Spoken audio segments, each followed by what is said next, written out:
Welcome everyone to my channel Anarchy for Freedom, India's home for conspiracy research and free thinking. If you like this content, please comment on it and share it with other people so it can reach others. Please check out the links below to see how you can contribute to the effort we're undertaking by joining our group on Telegram and some other forums that I've discussed in the show notes. Today we're joined by a very dear friend Madhusudan Raj, who is an Austrian economist, and today we're going to discuss how an anarchist libertarian society would deal with the pandemic that we've just gone through, which is the COVID-19 outbreak, which wasn't really an outbreak really, but that's a different discussion. But today we're just here to talk about how a society without a government or without a state would be able to deal with a pandemic like this. The most common response I've heard from people is that, look, we have a strong central government right now, which is why we are able to deal with it. But we strongly disagree with that. And many of the reasons Madhusudan will share with us today. So, Madhusudan, thank you so much for joining us. Where can we begin? Thank you, Yohan, for inviting me one more time again to discuss this issue.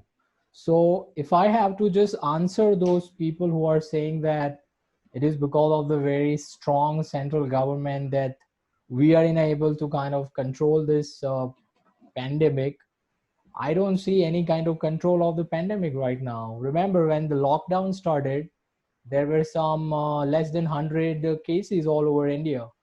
And now after 3 months of the lockdown, we have more than 2 lakh cases in India now. India is on number 5th position right now in terms of number of cases. And I'm sure within a 1 month time, India will be number 1 also. So if at all, if this whole exercise of lockdown is an example of the complete failure of the central planning by this very strong central government.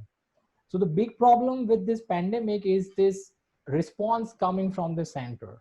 Now, what happens because of this monopoly, that we are not in a position to implement our own solutions, our own plans. So we have to understand one thing, that in this pandemic itself, we have different kind of response examples, models. So for example, take South Korea. Now, South Korea took a very decentralized approach. They allowed the local areas to do the testing and handle the pandemic in their own way. Instead of imposing one model from the center, they allowed the local municipalities and local suburbs, local cities to handle it in their own way. And that is the reason why the response was very systematic and it was very, very efficient.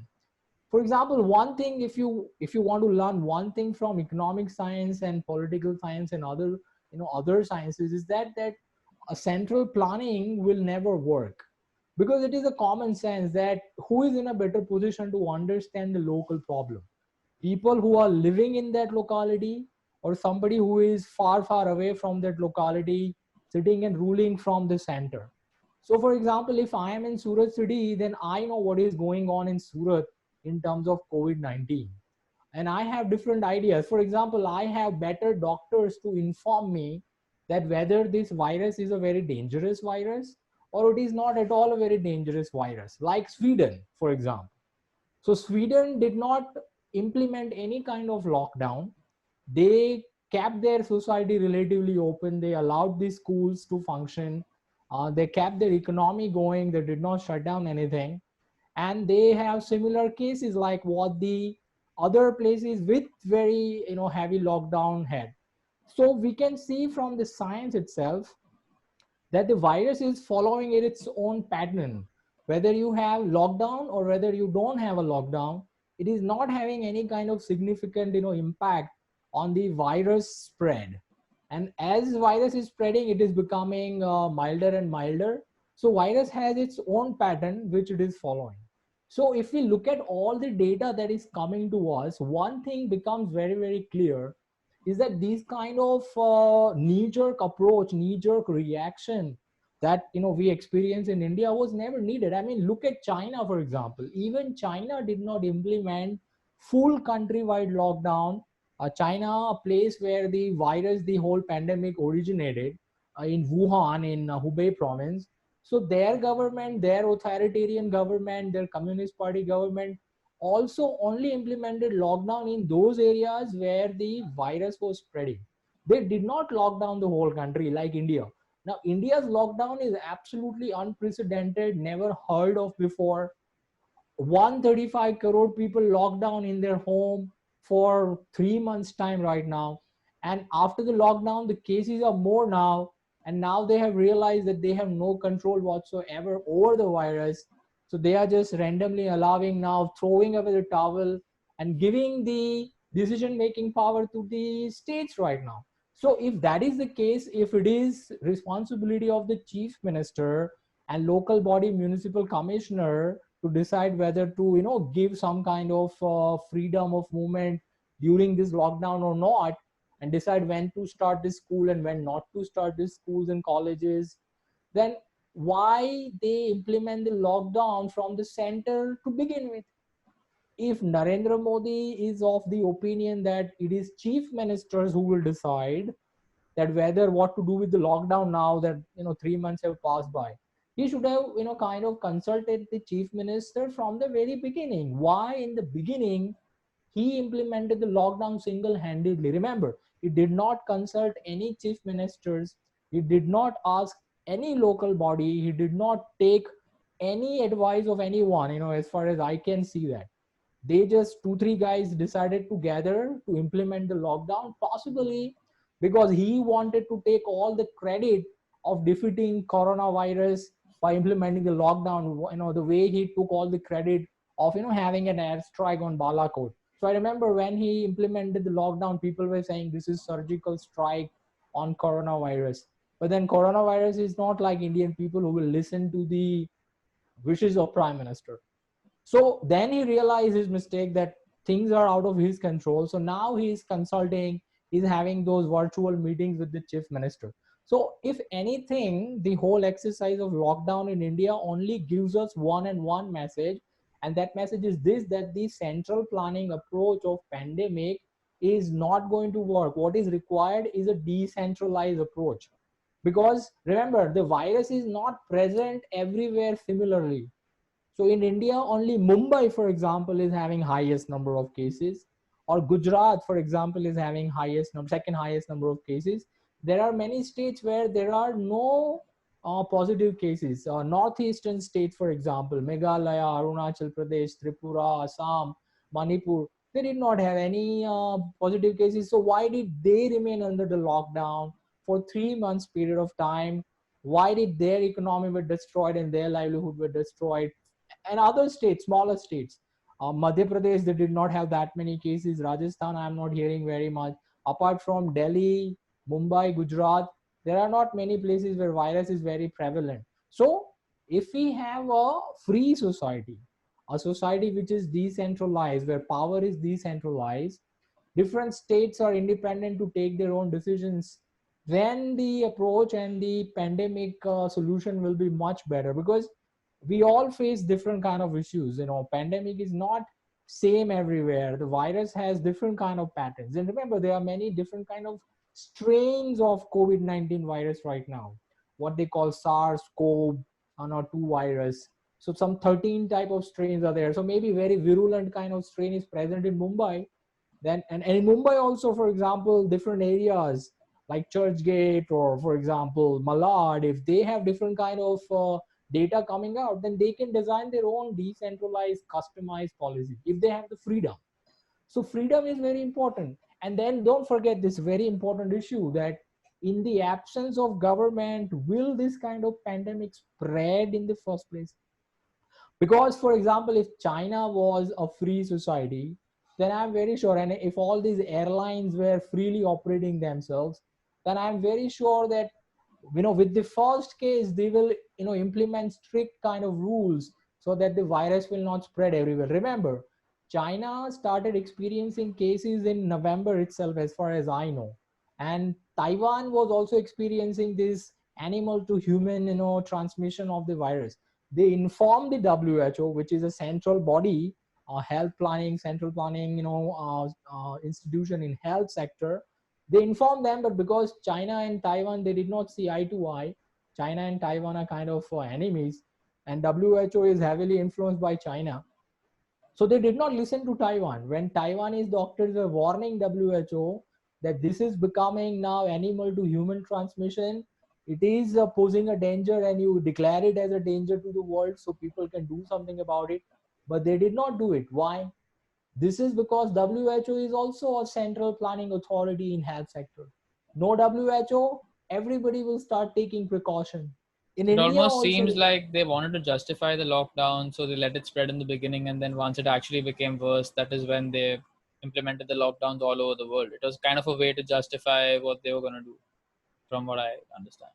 but now when we are seeing the data, how can they justify? I mean, especially in India, for example, with 2 lakh cases, how can anybody justify the lockdown? I really don't understand. Unless and until you really twist the logic. For example, the government was initially giving data. Now, I remember they said that by 15th May, if they did not implement lockdown, then the cases would have been something like a million in India. Now the question is, do the Indian government have the capacity to test this many patients, that they will have this number in their hand, that a million cases will be there? Because to find out a million positive cases, they have to test at least, right, hundreds of millions of cases, and out of that maybe 3-4% will come out as positive case. So government is absolutely bluffing, they are lying, right? Because no way they have the resources to figure out that these many cases would have been there if lockdown was not there, because you need to test these people. And according to their own numbers, the Indian government is only capable of testing a couple of 100,000 cases, per month or every day, for example. So how would you come to know that this many number of cases are going to be there? ICMR doctors were saying that by 15th May or April there will be zero cases. We are saying that every day around 8,000, 9,000 new cases are now coming up. And now when the coronavirus cases are rising, they are loosening the lockdown. So what kind of policy is this? So I think only a very twisted logic, will, try to, will be used to justify this kind of lockdown. As I said, the lockdown only gives us one message, and one message is the central planning will never work. A government lockdown will never work, because a one size doesn't fit anyone. This is common sense. My shoe size is not right for you, and your shoe size is not right for me. So it is better that you have your own size shoe and I have my own size shoe. So if in Surat the coronavirus cases are not rising, why should I lock down the my economy, and why should I damage the livelihood of people? I mean, look at America, for example. It's complete farce now. So they had the lockdown, and suddenly that one black guy is killed by the police, Floyd George, and now they are rioting as if there is no coronavirus. So what happened to the whole And they're coronavirus justifying movement? it in a way right now, saying that it's okay if you get out to protest for this because it kind of suits our political correctness, racial divide agenda. But if you come out and oppose a lockdown, you are like the worst human being who wants to kill his grandma. See, Johan, government will justify anything. It is up to us to use our common sense and to use logic and evidence to understand whether it is justifiable or not. Because governments are never going to accept their mistakes. No government, no politician will come in front bravely and accept the defeat, will say that, okay, I made a mistake by implementing this draconian lockdown in India, and I am very sorry this many migrant worker had to face so much of trouble, there was so much of misery, so many people died, I am sorry, please forgive me. No politician will do that. It is up to the sane, logical, rational people of this country to understand what is going on and then expose these mistakes of the government, because they are definitely not going to accept their defeat. They will justify, and the people who support this status system, they will also never accept the defeat. They are always going to support their chief ministers and their prime minister. But we have to see the objective data that is coming out and use our logic, use the science to understand whether the lockdown was successful or not. And now, even as I said, the government health officials, the committee itself is saying, I read a couple of days back news report that they are advising the government that if you continue the lockdown indefinitely now, then the damage done by the lockdown will be much, much higher than what you are trying to save by stopping the coronavirus. Personally, And I think remember, that has already happened a long time ago. But since there's so much like messed up reporting going on with the way the deaths are being reported and with the way the death certificates are being purged, there's the bias is all towards classifying people as COVID, and all the other deaths that might be happening because of a wide variety of factors, the suicides, the economic shutdowns, like everything, all of that is just sidetracked. The data on that is not being kept, and all the focus is being given to corona. So wherever we right. see is like the government, like you're saying, obviously they can justify it anyway, and if people are sheep, they'll even buy the talking point the state is presenting. So the main sort of issue we're dealing with here is, I see this as a clear cut thing. Okay, so if we don't have a state and if we have a private law society or anarcho capitalist society, then it's a clear cut thing where property owners decide, like, how they want to treat their property and who they want to allow in, who they don't want to allow in. The kind of gray area comes in when we are dealing with a minarchist sort of position where people think, okay, the state should be limited to defending life, liberty, and property, but then how do we respond? So maybe if you can elaborate on both those positions, because I'm sure many in the audience are not full blown anarchists, but they are somewhere where they want like a constitutionalist, limited government system. So maybe you can address both those positions. Okay, so first let's talk about the minarchist position. Even with the government, as I said, the right approach was decentralization. Look at Taiwan. Now, Taiwan is not a free society. They are not a private law anarchist society. Sweden, for example, Sweden is not a society where there is no state. All these countries are with state, a nation state. But instead of taking control of everything, decision making in one person's hand or in a few person's hand, they allowed the local people to take decisions. And they also took the very right decision. They asked the scientist. Over here, I don't know who is advising the present government about the science of COVID-19. They've So been ignoring even their own scientists actually. If you see the reports from early on, like they had compiled a study, I think in Feb, after the data had come in, and they were saying that they don't recommend a draconian lockdown. Instead, they recommend like a more contact fine. tracing type, isolating people who are carriers and that kind of approach. And that was totally ignored by the government. So I think it's obvious to anyone who is watching that like clearly the government is not even listening to its own epidemiologists and its own experts. So obviously they are Right. like beholden to the World Health Organization and people like Bill Gates and other people. So, but that's what I'm saying. That is the problem with the central planning, having just one body taking all the decisions, a couple of people taking all the decisions. It would have been much better if we had a decentralized approach. And remember, all these positive cases in India are imported cases. And it was this present government who started airlifting these people from abroad, from Wuhan, from Iran, and from Italy. That is okay, because these people are Indians and they are travelers, they are stuck abroad. Bring them back, fine, okay, in a minarchist position.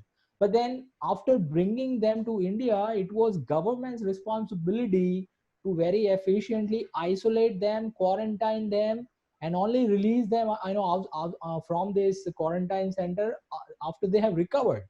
But we saw that the quarantine facilities of government were horrible. They were very unhygienic and there were no facilities available. So people just simply ran away from this quarantine center. And then these people who came from outside, they started spreading the virus into this country. So the government's failure was very much in the beginning itself, that even after bringing this infected people to India, they failed to isolate them properly, to quarantine them properly. So that is government's failure, and that happens because there is a central planning approach. Now, if you allowed, for example, some Gujarati travelers are abroad, then Gujarat government can bring them down, and maybe Gujarat government is very efficient in isolating them.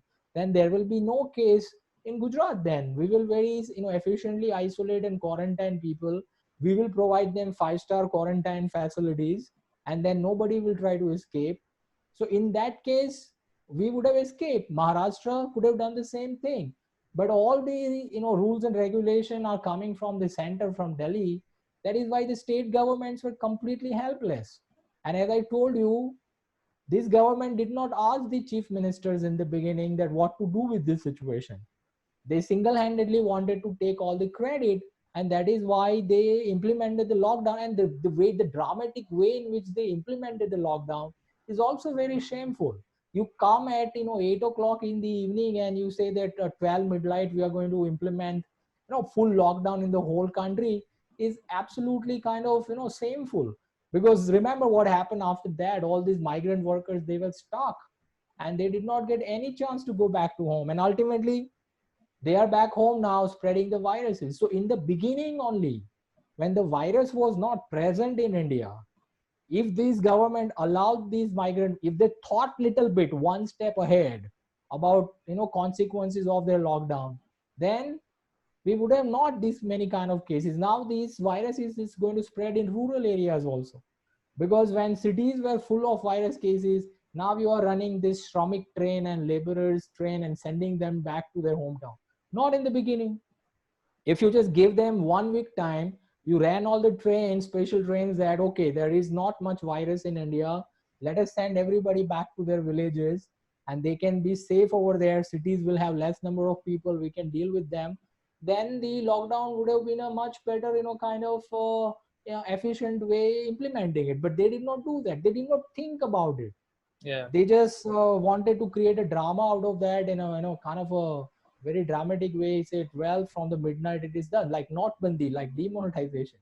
No, But I this was a understand. serious, yeah, Yeah. yeah, So basically, our whole conversation right now is going on the basis that this is a deadly virus, and it is justified for the state in order, like, to use force in order to, like, quarantine people. So even for the statist government position, as I understand, to quarantine someone, they obviously need to be infected and they need to show some kind of symptoms, because the burden of proof always rests on the person who's trying to initiate aggression. So, like, if we sit to actually think of it, as we both understand, obviously the evidence, the scientific evidence isn't present that this is a deadly virus that justifies this kind of a lockdown. And even within the status position, obviously, no sound kind of legal statute would be able to justify implementing a lockdown like this, where the death rates and the case fatality rates are so bloody low, and most of the people who are contracting this virus are asymptomatic. It's just because of this thing that, okay, a positive PCR test means that you're, like, infected, and a negative one means that you're not infected. Has this whole thing been able to, like, blow out of proportion, and all these numbers and cases that we see are, like, based on really flimsy scientific ground. So I mean, so I don't think even within a status kind of position they would be able to justify this kind of lockdown based on the science that is available. Because obviously, we do face this problem, like, okay, when is aggression justified? And as Rothbard said, it always needs to be immediate and the threat needs to be imminent. No, a case of probabilities. Oh, okay, like, if this person does this, then, so 5 steps down the line something like this might happen, or if a person drinks, then he might do this. Those kind of cases we can't justify aggression against, because you're basing it on probabilities. The threat always needs to be imminent. So if there's no imminent threat, then I don't think any kind of lockdown would be able to be justified anyway in the status kind of position. Do you agree with that? I think we don't even have to go this deeper into the theory over here. And we don't even have to go into those very legitimate and right issues like what you were talking about, that whether the test is actually testing the coronavirus or not, and the number cooking up and everything. Even government's own statistics shows that government failed horribly in not only implementing the lockdown but also in controlling the coronavirus. Forget about all other issues. If people don't want to kind of know about it, or if they don't agree with that, that is also okay. Even with the available data coming from this government itself, it is telling us that the government failed horribly. We don't need even non-aggression principle over here, because obviously with the government there is no non-aggression principle. But even after aggressing, they did not do the right thing. I mean, for example, just for the sake of argument, if we agree that okay, you aggress upon, but then do right thing of saving the life, even from that perspective the government failed completely and horribly. So we don't need all those other arguments. Just on the basis of the given available government officials data statistics also, we can clearly see that the government failed horribly over here. True. I don't think they stand any kind of, like, sound argument against what we are saying when it comes to this. Maybe we can talk about the ideal position that we want to see, which is the anarcho-capitalist system, Right. wherein most people can't even comprehend without the state. Okay, how will we build the roads? And you're like, we are sitting and telling them that without the state we can deal with something like a deadly pandemic. So obviously this one is not a deadly pandemic, but if there were to be a hypothetical deadly pandemic in a stateless society in India, how would we deal with it? Remember, a stateless society does not mean we will not have rules and regulation and everything. In fact, in a stateless society, the rules and regulations will be very strict, and not only strict in theory, they will be very strictly implemented. So for example, if in my area there is a coronavirus case, and if the other area just knows about it, if they lock down, if they close the door, no way I can get into there. And if I try to do something like that, then they will sue me, and I have to give them compensation in the court, which will be run privately. But So they would those sue you private, without the virus as well, right? Because it is a private property and you would be a trespasser, even without the virus. exactly, Yeah. exactly. Even without the virus, what I'm saying is, with the virus, it is also going to be the case, and without the Yeah. virus, of course, it is going to be the case. But because we are talking about coronavirus, this so-called pandemic, so that is why I'm discussing that if with virus you enter those areas, then you will have to, face the legal system. They will not, in fact, allow you. The police, a private police manning those societies, let's say those gated societies, will never allow you inside there. So that is one thing. Again, medical response will also be very, very decentralized and very, very customized. Now we really don't know what kind of science will be available. Maybe, if like what we are talking about, there are many doctors who really understand that this pandemic is not really very dangerous, and even if it is dangerous, different kind of medical system will be available into different kind of privately run areas. So somebody will find out some kind of solution very quickly compared to other one, and then that solution will be shared with everybody. And as I said, the virus will have very little chance of spreading because private property owner will stop everything. And not only that, all these private airline companies and other transportation systems, they will be also extra careful, the moment they will come to know that this kind of virus is spreading into some area. So remember, the virus started spreading in November in Wuhan, and they stopped these international traffic somewhere in March. So what were they doing for this many months? If it was the case that only through international travel the virus is entering into different countries, then they should have locked down these different countries and stopped the international travel long ago. Private airline companies will do that because they don't want to lose their customer base, because if somebody will come to know that it was this airline who was responsible for bringing virus into our city, then that company will lose business. So they will have very strict checking of their patient, their travelers, their passengers. And if they will find out that somebody is infected, then they will isolate them very quickly.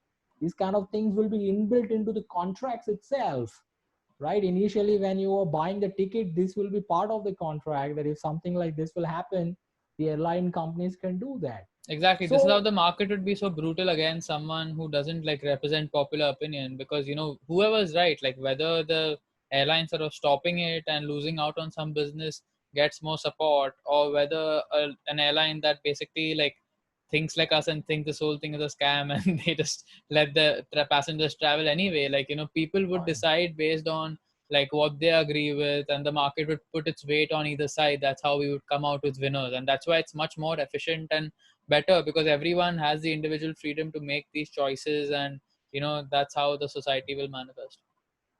right, exactly.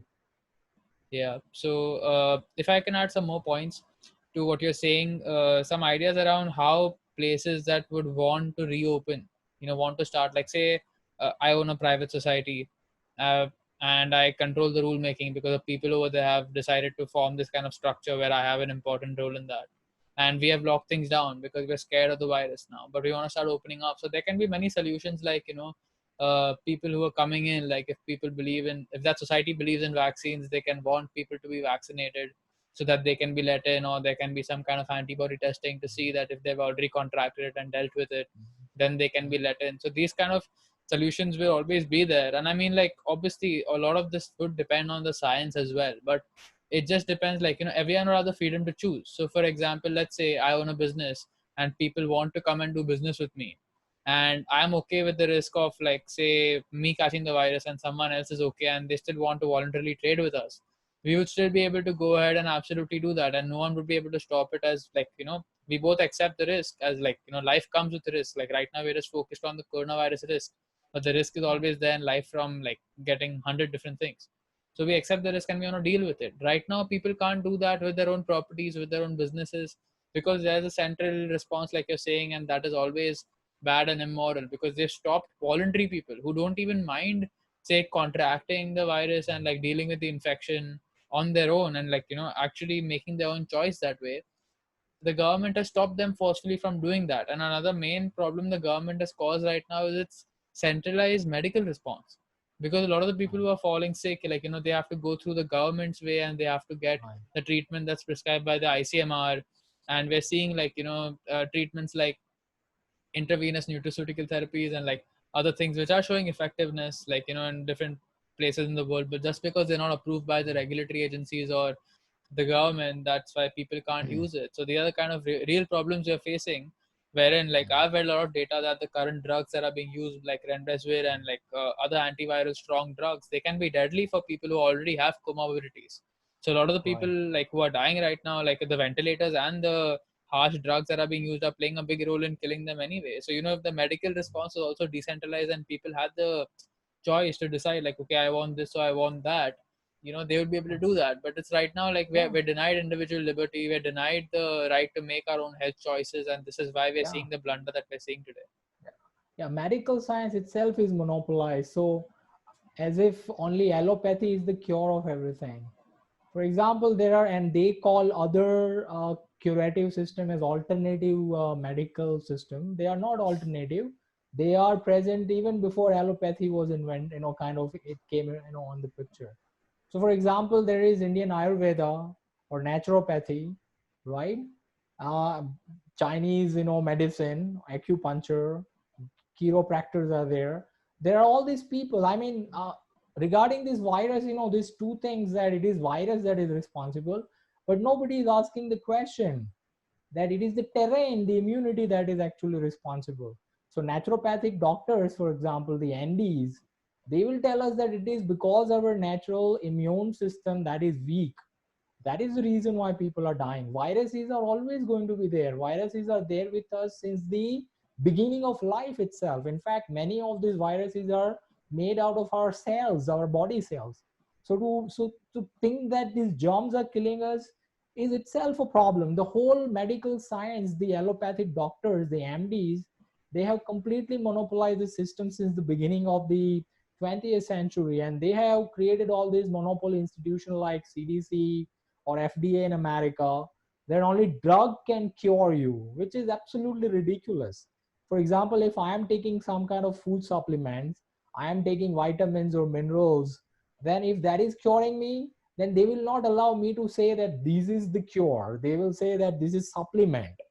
Only drug can cure, and only big pharmaceutical companies can manufacture drug.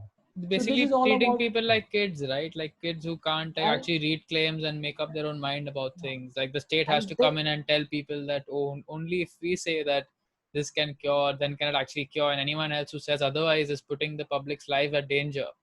This is the same argument and that's made with, like, trying to regulate who, like, if children or, like, other kind of people can put money in certain instruments. And, like, this is based on the same kind of mindset that people cannot make their own decisions, and that's why the state needs to come in and protect people for their own good, even when someone would want to do something voluntary. That whole argument is flimsy. but then Johan, they don't even want to cure us. Yeah. Medical, the allopathic medical science, this whole MD doctor is not about curing anything. It's about managing the disease. They will only manage the symptom. In 100 years of their existence, they are not in a position to find any kind of cure for a simple thing like flu or common cold, right? Cancer research has, they have spent billions and trillions of dollars, but even after billions and trillions of spending, what did they find? No cure. They only manage the disease, and ultimately they kill you, right? They just hasten your death instead of completely curing. Means what? You remove the cause of the disease out of your body. So that requires, different kind of approaches. For example, naturopathy, right? You eat right kind of food. If you get those essential nutrients, then your body is going to function. Body wants to heal itself, Yeah, in right? my opinion, studying nutrition science as well, like the only reason why people fall sick is you're giving your body what it doesn't need and you're not giving your body what it needs. I mean, it sounds too simplistic, but basically, like all the technical biochemistry and everything that goes on within your body and you falling sick is because of these two reasons. So if you just eliminate the toxicity and like make sure what is not needed by the body, and this can come in many Right, different forms, like processed vegetable oils or like inflammatory fats and heavy right, metal toxicity, PCBs. Like there's so many things your body doesn't need that we're being poisoned with today because of the kind of like bad status legal system and property sort of norms that we have today.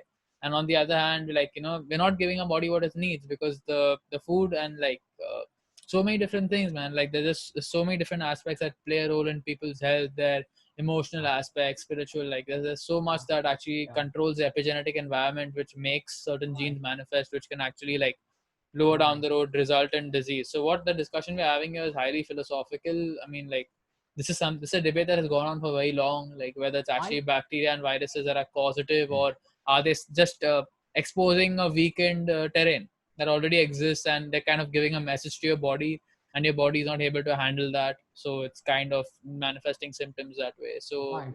yeah. Yeah. So in a decentralized free society, this kind of health monopolies will also not be there. So if I want to go with naturopathy, I want to consult a naturopathy doctor, then I'll go there. Somebody believes in Ayurveda, I'll go there. What is important is a patient getting cured. Doesn't matter how he's getting cured. Okay, if I pray to God and if it, it feels good, then fine. Okay, you call it whatever you want to call it, but remember all these things are placebos, and placebos are nothing less than medicine.